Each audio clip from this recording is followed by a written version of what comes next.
이번 시간에는 직류 전동기의 특성에 대해서 살펴보도록 하겠습니다. 우리가 앞선 시간에 직류 발전기 특성이라는 걸 했었습니다. 직류 발전기의 특성을 이야기를 했었는데, 특성에서 우리가 세 가지 특성에 대해서 살펴보았죠. 첫 번째, 무브와 특성을 이야기를 했었고, 그 다음에 부하 특성에 대해서 살펴보았고, 그 다음 세 번째로 외부 특성에 대해서 세 가지 특성을 우리가 살펴보았습니다. 그런데 이 세 가지의 세 가지를 하나씩 좀 이야기해 보자면, 무브와 특성은 계자 전류와 만들어지는 이 유도 기전력의 관계를 나타내는 거였고, 그 다음에 부하 특성은 계자 전류와 단자 전압의 관계를 나타내는 거였고요. 그 다음에 세 번째 외부 특성 곡선은 이 외부에 흘러가는 부하 전류와 단자 전압의 관계를 나타내는 것이 직류 발전기의 세 가지 특성 곡선이었습니다. 지금 이 시간에는 이제 직류 전동기 특성에 대해서 볼 건데, 직류 전동기 특성은 과연 어떤 걸 봐야 되겠느냐라는 것이죠. 발전기의 특성은 우리가 어떤 걸로 확인했냐면 그리고 전류와 전압의 관계를 가지고 어떤 발전기의 특성에 대해서 이야기를 했다면, 직류 전동기의 특성이라는 것은 속도와 회전 속도와 그리고 발생되는 토크를 가지고 이 직류 전동기의 특성에 대해서 이야기를 할 것이다 라고 이렇게 말씀을 드리겠습니다. 첫 번째 나와 있는 것이 이제 분권 전동기가 주어져 있습니다. 분권 전동기, 지금 그림 2.2가 분권 전동기의 그런 그림을 보여주고 있습니다.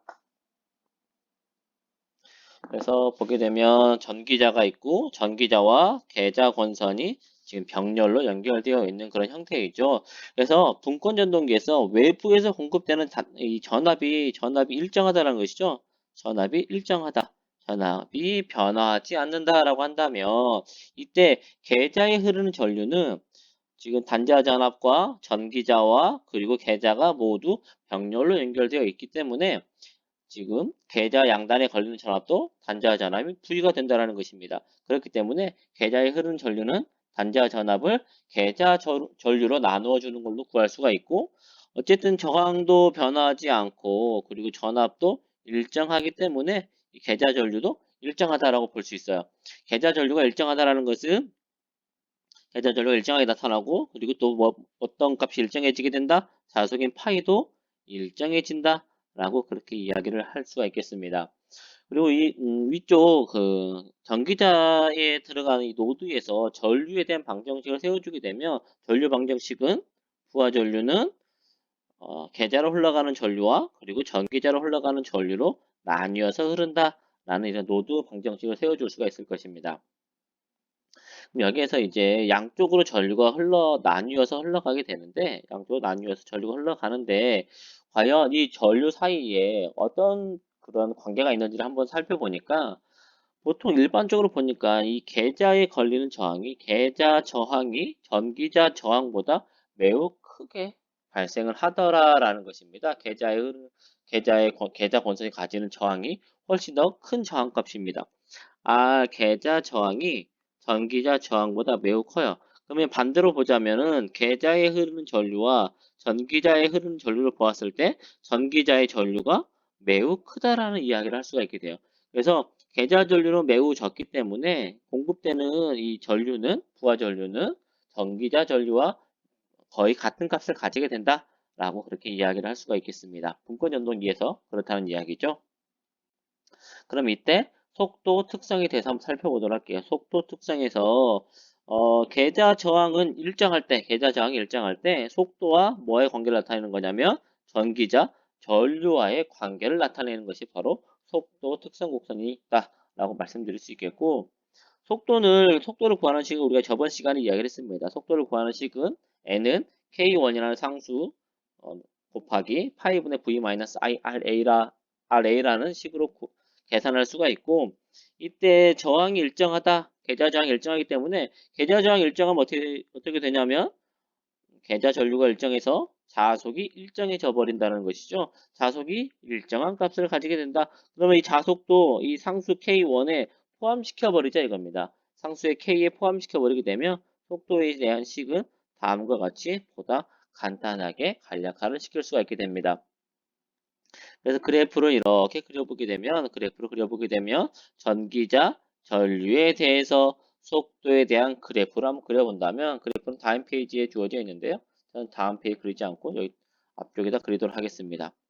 그러면 속도에 대한 속도 식이 간단하게 각기 속도 식이 K1-V-IARA라는 것이죠. 그래서 이 저항에 의한 전압 강화만큼 점점 낮아지게 되는 것입니다. 그래서 원래 가졌던 무브와 속도라는 게 있겠죠. 무브와 속도인 N0, 무브와 속도를 너무 높게 잡고 중간점을 잡아서 중간에서 이쪽을 무브와 속도인 N0로 간다면 이 지점에서부터 이 무브와 속도에서부터 전압 강화만큼 IARA라는 전압 강화만큼 떨어진 정도의 약간 아래쪽으로 떨어지는 이러한 속도 특성을 가지게 되는 것이죠. 이러한 속도 특성을 가지게 됩니다. 이런 속도 특성을 가지게 된다라고 말씀을 드릴 수 있겠습니다. 그럼 여기서 이제 원래는 이제 계좌 저항이 일정한 상태였는데 그럼 이 계좌 저항을 한번 변화시켜 보자 이겁니다. 계좌 저항을 변화시킨다면 속도에 대한 식을 다시 한번 적어보면 K1 원래에 대한 식으로 보면 K1 곱하기 K1 곱하기 파이분의 V 마이너스 RA라는 식에서 RF를 변화시킬 것입니다. RF를 변화시켜 보려고 해요. RF를 어떻게 변화시킬 거냐면 RF를 2배로 변화시켜 보고 RF를 2분의 1배로 배율로 한번 조절을 해보자 이거죠. RF를 계좌 저항을 2배로 변화시켰어요. 그러면 계좌 전류 구하는 식이 RF분의 V였습니다. 근데 단자자람은 일정하다라고 가정을 하고 있죠. 단자자람이 일정하다라고 한다면 저항이 2배가 되니까 전류는 2분의 1배가 되겠죠. 그래서 2배 계좌 저항이 2배일 때는 계좌 전류는 2분의 1배가 된다. 그러면 계좌 전류가 2분의 1배가 되니까 자속은 얼마가 될까요? 자속도 2분의 1배가 된다라는 것입니다. 자속이 2분의 1배가 됩니다. 자속이 2분의 1배가 되었네. 자속이 2분의 1배가 되면 속도는 몇 배가 된다? 결국에 속도는 2배가 됩니다. 2배가 되는 그런 속도 변화를 가져올 수가 있게 돼요. 반대로 2분의 1배가 되었다라고 한다면 2분의 1배니까 저항이 2분의 1배가 되니까 계좌 전류는 몇 배가 된다? IF는 계좌 전류는 2배가 되겠죠? 계좌 전류는 2배가 될 것이고 자속인 파이가 2배가 된다. 자속인 파이가 2배가 되니까 자속인 파이가 2배가 되어서 결과적으로 속도는 N은 2분의 1배의 속도로 변화를 하게 됩니다. 그래서 이 말은 어떤 거냐면 이 비율로서 속도가 바뀌게 된다라는 것입니다. 비율로서 원래 가지고 있었던 계좌 저항의 몇 퍼센트의 비율이냐로서 이렇게 속도가 변화하게 된다라는 것이 되겠죠. 그래서 그래프를 나타내 보게 되면 지금 이 그래프는 그냥 RF일 때의 그런 속도 특성 곡선이라면 2분의 1, 2배의 RF일 때는 2배의 속도에서 이러한 그래프를 가지게 되고 2분의 1 저항일다. 2분의 1 RF라면 2분의 1 속도에서 이러한 속도 특성 곡선을 가진다라고 말씀드릴 수 있겠습니다.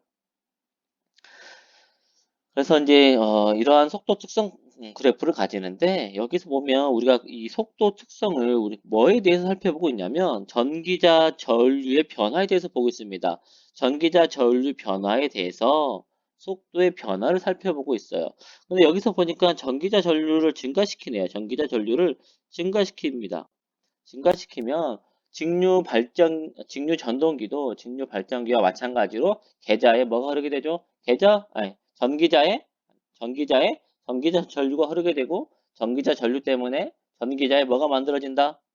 전기자 자속이 만들어지게 됩니다. 전기자 자속은 주 계좌 자속에 영향을 미치죠.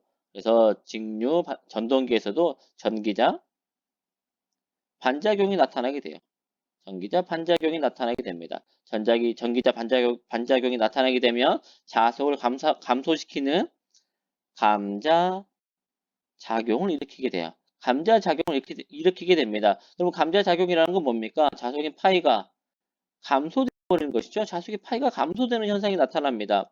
그래서 전기자 전류를 계속 증가시키게 되면 전기자 전류가 계속 증가한다. 계속 증가하게 되면 전기자 자속이 계속 증가를 하게 되고 전기자 자속의 증가로 인해서 감자 작용이 커져서 결국에 이 자속이 감소해버리는 그런 현상이 나타나게 됩니다.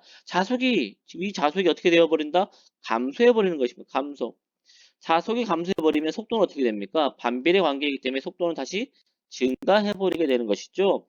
그래서 이렇게 속도가 파란색으로 쭉 따라가다가 어느 시점에 되어버리면 속도가 더 이상 떨어지지 않고 일정하거나 이렇게 약간 위로 약간 일정한 값을 유지해버리는 일정해지거나 또는 떨어지는 폭이 원래 떨어지는 그런 기울기와 다른 형태를 나타내버리게 됩니다. 이것이 바로 왜 그러냐면 이 영향은 왜 그렇다? 바로 전기자 반작용 때문에 그렇다는 것이죠. 전기자 반작용이 클 때 이러한 현상이 나타난다라고 말씀을 드릴 수가 있겠습니다.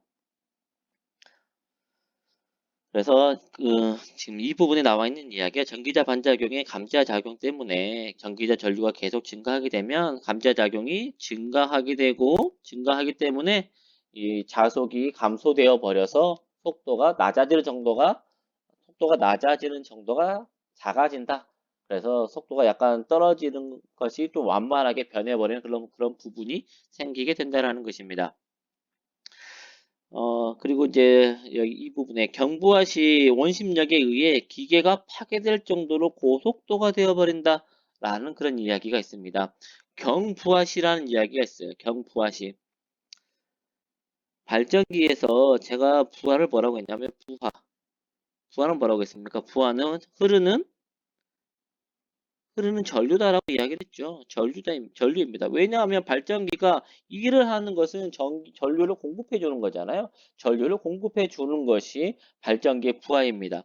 그렇다면 전동기에서 부하는 뭘까요? 전동기에서의 부하는 전동기는 어떤 운동을 하죠? 전동기는 회전 운동을 하죠. 회전 운동을 합니다. 그러면 회전 운동을 하는데 이렇게 들어가는 힘이 필요하겠죠. 회전 운동할 때 들어가는 힘, 즉 전동기의 부하라는 것은 이 회전력을 이야기를 합니다. 회전력, 즉 토크를 이야기를 해요. 토크와 관련되어 있다라고 이렇게 보시면 되겠습니다. 그래서 경부하라는 것은 어떤 거냐면 경부하라는 것은 전기자에서 생성하는 토크가 작다라는 이야기죠. 토크가 작다. 작은 토크를 내가 필요로 해서 이렇게 내가 필요로 하는 토크가 낮다라고 하는 것입니다. 근데 토크에 대한 식을 보니까 토크식을 우리 앞선 시간에 봤을 때 토크식은 2 파이 A분의 PZ 파이 곱하기 A로 계산을 하게 됩니다. 그럼 여기에서 토크는 지금 뭐에 관계를 맺고 있냐면 지금 여기 보니까 어떻습니까? 전기자 전류와 관계를 맺고 있어요. 전기자 전류와 관계를 맺고 있기 때문에 토크 값이 작다. 토크 값이 내가 요구하는 토크 값이 작다라는 것은 이때 전기자에 흐르는 전류도 작다. 라고 이렇게 볼 수가 있어요. 전기자에 흐르는 전류가 작다라고 볼 수가 있을 것이고요. 그러면 어떻게 볼 수가 있냐면 아까 앞서서 계좌에 흐르는 전류는 매우 작기 때문에 외부에서 공급되는 전류는 뭐와 거의 같다라고 했냐면 전기자 전류와 거의 같다라고 이야기를 했습니다.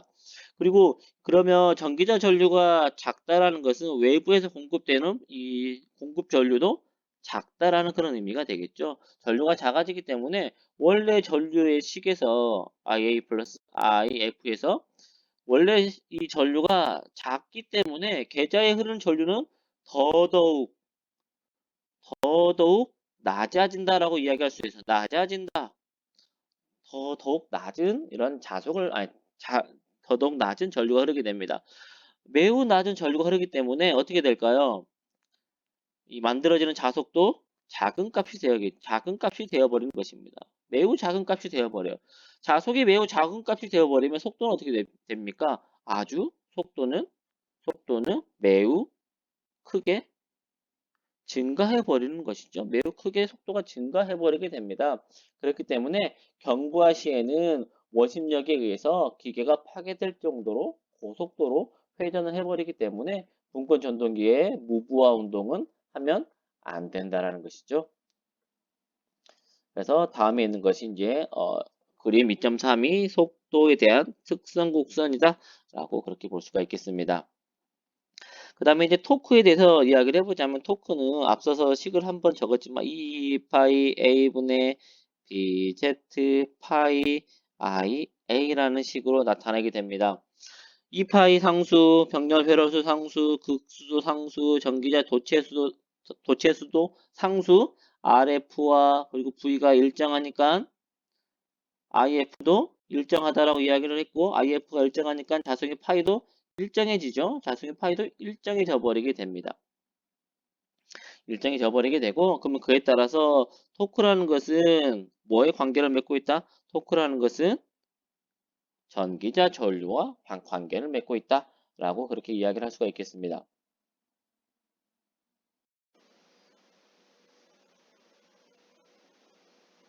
그래서 토크에 대한 식이 어떻게 바뀌게 되냐면 어쨌든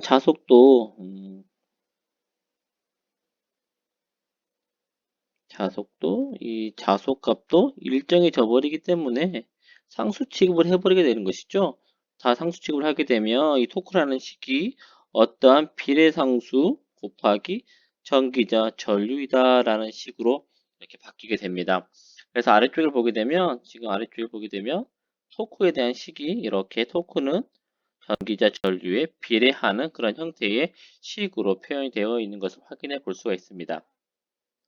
그래서 전기자 전류가 증가함에 따라서 토크가 비례적으로 증가를 합니다. 비례적으로 증가해서 이렇게 원래 증가를 해야 되는데 원래 이렇게 증가를 해야 되는데 증가하지 못하고 이렇게 꺾이는 구간이 나오게 됩니다. 꺾이는 구간이 나오게 되는데 그 원인은 왜 그러냐면 마찬가지로 전기자 전류가 증가하니까 전기자 자속이 증가하게 된다라는 것이죠. 전기자 자속이 증가해서 전기자의 반작용이 반작용이 이제 증가하게 됩니다. 그래서 전기자 반작용의 감자작용에 의해서 감자작용으로 자속의 파이가 감소해 버리게 돼요. 자속의 파이가 감소해 버리는 그런 이제 현상이 나타나게 된다는 것이죠. 그렇다면 원래 이 파이 값이 일정하다라고 했는데 일정한 게 아니라 감소해 버리는 거예요. 감소해 버리니까 토크가 이렇게 비례적으로 증가하지 못하고 이렇게 완만하게 꺾이는 구간이 존재하게 된다. 그래서 이 원인도 왜 그렇다? 전기자 반작용의 증가 때문에 그렇다라는 것입니다. 다음으로 직권전동기의 특성에 대해서 한번 살펴보도록 하겠습니다. 직권전동기는 분권전동기하고 특성이 매우 다른 특성을 가지게 됩니다. 그 이유는 왜 그러냐면 구조적인 모양에서부터 우리가 한번 찾아볼 수가 있는데요. 분권은 다음과 같이 이렇게 이런 모양을 가지게 되고 직권의 모양이 이쪽에 있지만 좀 더 직관적인 비교를 하기 위해서 그림을 조금 변형시킬게요. 이렇게 되어 있는 것이 여기는 분권, 이쪽은 직권이 됩니다. 그래서 가장 큰 차이점이 어떤 차이점이 있냐면 계좌에 흐르는 전류의 차이가 있어요. 그래서 직권 같은 경우에는 계좌 권선에 흐르는 전류나 전기자에 흐르는 전류나 모두 같은 값 그리고 공급되는 공급 전압이나 모두 같은 전류값을 가지게 돼요. 같은 전류값을 가지게 됩니다. 하지만 분권은 공급되는 전압은 전기자 전류와 계좌 전류로 나뉘어서 흐르게 된다는 것이죠. 나뉘어서 흐르게 되고 그래서 전류 I는 IA 플러스 IF이고 직권은 I는 IF는 IA다라는 그런 특성을 가지게 됩니다. 그래서 앞서서 봤을 때 보통 보면 분권에서는 계좌 전류를 일정하다라고 이야기를 해요. 일정할 것이다. 왜 그러냐면 양단의 전압이 일정하고 부위가 일정하고 계좌 저항이 일정해지면 흐르는 전류가 일정해지기 때문에 그렇다는 것이죠. 그래서 자석의 파이를 일정하다라고 놓고 확인을 이렇게 특성을 볼 수가 있는데 직권에서는 지금 계좌에 흐르는 전류를 일정하다라고 볼 수가 없습니다. 왜 그러냐면 전기자에 흐르는 전류가 우리가 이제 변화시키면서 속도의 변화라든지 토크의 변화를 볼 건데 전기자 전류가 변화하게 되면 증가하나 감소하게 되면 계좌 전류는 당연히 따라서 변화할 수밖에 없는 것이죠. 그렇기 때문에 직권에서는 이제 계좌 전류의 변화, 즉 자속의 변화까지도 고려를 해서 자속의 변화까지 고려해서 속도인 n과 토크의 특성을 보게 될 것입니다. 속도의 특성을 보는 것이 직권이다라고 이야기할 수가 있습니다. 그림 2.6이 직권 전동기이고 직권 전동기에서 속도 특성에 대한 이제 식을 유도하면 식 2.7과 같이 만들 수 있습니다. 우리가 분권에서는 이 부분이 RA만 포함되어 있었다면 지금 이건 직권이잖아요. 직권이기 때문에 내부 저항인 RA와 그리고 어, 계좌 저항인 RS가 이렇게 더해져 있는 직렬 연결되어 있는 전체 저항 값으로 전압 강화를 이제 계산하게 되는 것이죠. 그래서 이제 분권에서는 자속이 일정하다라고 했는데 직권에서는 자속의 변화를 이제 고려한다라고 했습니다. 자속의 변화를 고려해야 돼요. 자속의 변화를 고려하는데 예, 두 가지를 생각을 해야 됩니다. 철심이라는 것은 내부의 자속에 포화되는 현상이 있다라고 했습니다. 그래서 자속이 포화되었느냐, 포화되었느냐, 자석 포화가 되지 않았느냐를 가지고 두 가지를 가지고 이야기를 해야 된다는 것이죠. 그래서 그러면 자속이 포화되지 않았을 때는 언제일까요? 아직 전기자 전류가 많이 증가하지 않았을 때가 되겠죠. 전기자 전류 IA가 낮을 때. 낮을 때는 계좌의 전류도 높지 않기 때문에 자속의 포화가 나타나지 않습니다. 하지만 전기자 전류가 어느 정도 높아지게 되면 자속의 포화가 나타나 버리게 된다는 것이죠. 그래서 자속의 포화가 나타나지 않으면 자속은 뭐에 비례를 하냐면 자속은 계좌 전류에 비례를 하고 계좌 전류는 뭐가 같습니까?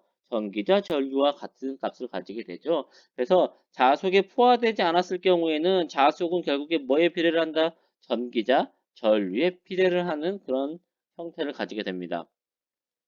그래서 이 지금 이쪽에 있는 자속 대신에 뭘 쓸 수 있다? 자속 대신에 전기자 전류값을 쓸 수 있다라는 것이죠. 그리고 이제 식을 좀 더 간단하게 만들어 주기 위해서 어쨌든지 간에 이 단자 공급되는 전압보다 이 저항 강화 값이 매우 낮다라고 볼 수가 있기 때문에 이걸 무시해 버리자 이거죠. 간단하게 만들기 위해서 그렇습니다. 원래는 무시하면 안 되는데 어차피 우리는 속도의 특성만 보면 된다는 것이죠. 정확한 속도를 계산하기 위해서 그런 게 아니고 속도가 과연 어떤 형태로 변화하는지를 보려고 하는 거기 때문에 식을 좀 더 간단하게 만들기 위해서 이 저항 강화 부분을 무시해 버리게 됩니다. 그러면 속도에 대한 식이 다음과 같은 식으로 바뀌게 되는 것이죠. 그래서 속도는 전기자 전류에 반비례하는 형태로 나타나게 됩니다. 언제? 자속이 포화되지 않았을 때 이렇게 이제 반비례하는 형태로 나타나게 되는 것이고 그리고 이제 전기자 전류가 계속 증가하게 되면 어느 정도 값의 전기자 전류가 증가하게 되면 자속이 포화가 되어 버리게 되는 것이죠. 자속이 포화가 되어 버리면 자속은 일정해져 버리게 됩니다. 자속은 일정해져 버리기 때문에 속도에 대한 식은 다음과 같은 식의 형태로 나타내 줄 수가 있게 돼요. 그래서 반비례하다가 직선으로 이렇게 변화하는 형태를 가지게 될 것이다 라는 이런 속도 특성의 어떤 모양을 우리가 예상을 해볼 수가 있겠죠. 그래서 다음 페이지를 이렇게 여러분들 보시게 되면 그림 2.7을 보게 되면 속도가 점점 이 반비례하는 형태로 떨어지다가 일정 순간에 일정 부분 증가하게 되면 이 부분에서 뭐가 나타났다? 이 부분에서 포화가 자속 포화가 나타나게 되어서 일정하게 변화하는 직선 구간이 나타나게 된다는 것입니다. 두 번째로 토크 특성에 대해서 한번 살펴보도록 하겠습니다. 토크는 이제 간략화된 토크식으로 보면 자속과 전기자 전류의 비례를 하게 됩니다. 마찬가지로 자속이 포화되지 않았다. 자속이 포화가 되지 않았다라는 것은 자속은 뭐에 비례를 한다? 전기자 전류에 비례를 하기 때문에 자속 대신에 전기자 전류로 표현해 줄 수가 있을 것이고, 그래서 토크에 대한 식은 전기자 전류 제곱에 비례하는 형태로 나타나게 됩니다. 그러다가 자속이 점점점 증가해서 자속이 일정이 져버리게 되면 일정 값을 어떤 상수값에 이제 자속은 상수 K2로 이제 포함을 시킬 수가 있겠죠. 그래서 토크에 대한 식은 전기자 전류에 비례하는 식의 형태를 가지게 돼요. 그래서 토크에 대한 식을 보게 되면 이 핑크색으로 이렇게 서서히 제곱의 형태의 그래프를 가지다가 제곱의 그래프를 가지다가 일정 순간 어느 순간에 직선으로 변화를 하게 되는 것이죠. 이건 왜 그렇다? 자속이 일정해서 그렇다. 자속이 일정한 이유는 왜 그렇다? 자속이 포화돼서 그렇다는 것이죠. 자속이 포화가 되어버려서 이런 현상이 나타나게 된다는 것입니다. 그러면 이제 이런 생각을 하게 됩니다, 여러분들. 어떤 생각을 하게 되냐면, 아까 분권에서는 어떤 이야기냐면, 전기자 반작용 이야기를 했어요. 전기자 반작용에 대한 이야기를 했습니다. 전기자 반작용에 대한 이야기를 했는데, 왜 지권에서는 전기자 반작용 이야기를 왜 하지 않나요? 라고 이렇게 생각을 가질 수가 있어요. 근데 그 이유는 왜 그러냐면, 분권이라는 것은 자속이 고정되어 있어요. 자석이 고정되어 있어서 전기자 전류를 계속 증가시켰을 때 특성이 계속 다르게 나타납니다. 그래서 변화를 하게 되는데, 직권이라는 것은 어느 정도의 전기자 전류가 어느 정도 상승해 버리게 되면 파이가 일정해져 버려요. 자속 파이가 일정해져 버려서 그 특성에 차이가 별로 없다라는 것이죠. 그래서 전기자 반작용이 나타날 때까지 이 전류가 그만큼까지 증가하지 않기 때문에 직권에서는 전기자 반작용을 고려하지 않는다라고 이렇게 말씀을 드릴 수가 있겠습니다. 그러면 이제 직권의 용도는 어디에 쓰면 좋을까요? 보니까 전기자 전류가 증가함에 따라서 토크가 어느 순간까지는 전기자 전류의 제곱배 IA의 제곱에 비례해서 엄청나게 크게 증가해 버리게 되죠. 그래서 많은 토크를 요구하는 많은 회전력을 요구하는 전차나 기중기에는 이렇게 직권 전동기를 사용하게 된다라고 말씀드릴 수 있겠습니다. 오늘 여기서 마치도록 할게요.